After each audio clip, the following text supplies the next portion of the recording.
এবার বড় পর্দায় জনপ্রিয় অভিনেত্রী অনামিকা সাহা মেয়েদের নিরাপত্তা ও লড়াইয়ের গল্প নিয়ে আসছে। ছবির নাম রিয়েল ডেভিল। ছবিতে এক বিশেষ চরিত্রে অভিনয় করবেন জনপ্রিয় অভিনেত্রী অনামিকা সাহা। এই সিনেমা এক প্রতিবাদের গল্প এবং রোমাঞ্চকর উপস্থাপন করবে দর্শক মহলে। এই ছবির গল্প দর্শককে প্রথম থেকে শেষ পর্যন্ত দেখতে বসে থাকতে বাধ্য করবেই।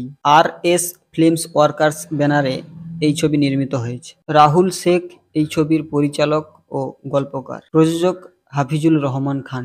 এই ছবি বহরমপুর, মুর্শিদাবাদ ও পার্শ্ববর্তী এলাকায় শুটিং হয়েছে। রিয়েল ডেভিল গল্পটি একজন অসহায় বাবা তার মেয়ের প্রতি হওয়া অন্যায়ের বিরুদ্ধে লড়াই, সমাজে মেয়েদের নিরাপত্তা, নির্মম ধর্ষণের ঘটনা ও রাজনৈতিক ঘটনাকে কেন্দ্র করে তৈরি। টনি খানকে এই ছবিতে ডেভিল তথা সমীরের চরিত্রে অভিনয় করতে দেখা যাবে। অভিনেত্রী অনামিকা সাহাকে দেখা যাবে একটি বিশেষ গুরুত্বপূর্ণ চরিত্রে। এই ছবির খলনায়ক চরিত্রে রয়েছেন দীপক ধর। এই ছবিতে প্রায় 200 জন শিশুশিল্পী রয়েছেন। তার মধ্যে থাকছেন অঙ্গিরা ভট্টাচার্য, আরোহী কাঞ্জিলাল, সোয়াইব তাইবা, অভিষিতা দাস, রুহি প্রমুখ। এই ছবিটি 2 ঘন্টা 10 মিনিটের। ছবিটি খুব শীঘ্রই বড় পর্দায় মুক্তি পেতে চলেছে।